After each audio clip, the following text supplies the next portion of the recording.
Okay, so it's time for a midsummer fig harvest. That's up next.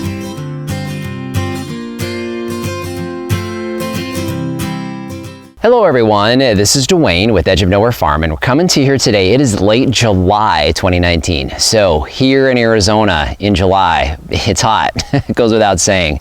We got our monsoons in here. It starts to get a little bit humid. The fig trees start going crazy, and actually we start getting figs that are actually a little bit overripe. They struggle in the sun, they get sunburned, and the quality of the fruit definitely starts to decline as we go into August. So we switch gears a little bit with our primary fig harvest, which is what you see around me here. So I want to talk a little bit about that today. So first things first, I'm gonna have Lori come in and get a little closer look at the figs. You get an idea of just the quantity. So this is one of our brown turkey figs. So as she scans through, you're gonna see just tons and tons of figs in varying states of ripeness. So we've got, green figs that are not close. We've got some figs that are just about there, almost ready to pick. We've got figs that are overripe, bird eaten. You'll see this here, bird damage. A whole lot of fruit that's trying to ripen all at the same time. So of course, what we're challenged with at this point is, we use organza bags, and I'll leave a link in the description to our Amazon shop. They are fantastic at maintaining and keeping your fig harvest and keeping them specifically from birds. However, once we get to this point, Lori and I can't keep up, and it is hot out here. So the last thing we want to be doing is trying to come out here and go through the process of putting our organza bag on a fig to let it sit for a couple days to ripen. It's very, very labor intensive. And also it's tough to harvest. So what we're going to do at this point, we've removed all of our organza bags. We had about 100 organza bags on these two trees, and we start finding at this point with 4-year-old trees that we can't keep up, number one, with the figs as they're ripening, and number two, there's figs that are still ripening and undamaged by birds because of the sheer quantity. And so what we've decided to do at this point is go ahead and remove all of the organza bags. We'll come out each day, we'll pick the figs that are not being eaten by birds and get our harvest that way. So what we wanted to do here today is we wanted to kind of show you what we do to actually harvest larger quantities of figs. So first things first, you'll see how I'm dressed. So I am wearing a long sleeve shirt. It's here early in the morning. We're already about 90 degrees. I think we're right at about 6:30 in the morning, 7 in the morning. It's over 90. We've got a little bit of humidity, although not much. And it's real warm. However, long sleeve shirts, definitely a requirement when you're dealing with fig trees.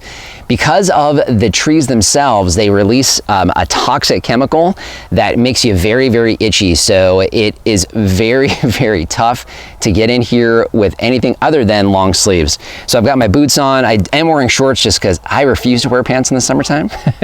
But as we're going through the trees, I don't want to be thinking about trying to avoid the leaves and getting that itchy substance on my skin. So I have a long sleeve shirt on. I will be wearing gloves, but Lori and I are going to go through, we're going to try to harvest as many ripe figs as we can today and show you guys just how many figs we're going to get off of 2 brown turkey fig trees that are 4 years old. Let's do that now.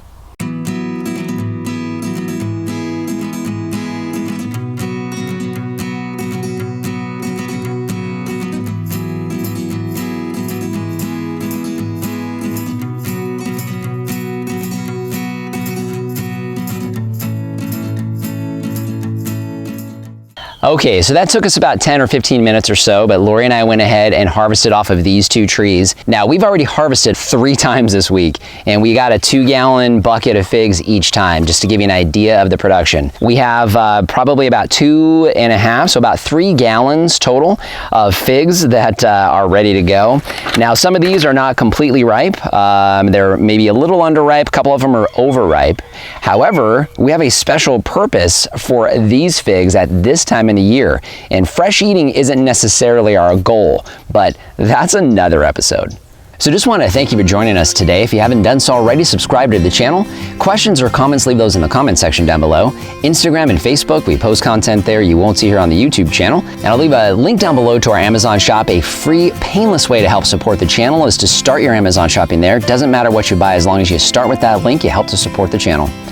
So just want to thank you for joining us today and remind you, if we can farm on the edge of nowhere, so can you. Oh yeah, we got some funky looking ones. That looks like a bell.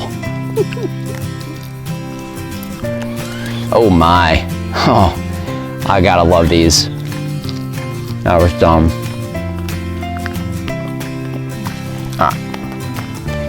I'll probably cut all that out.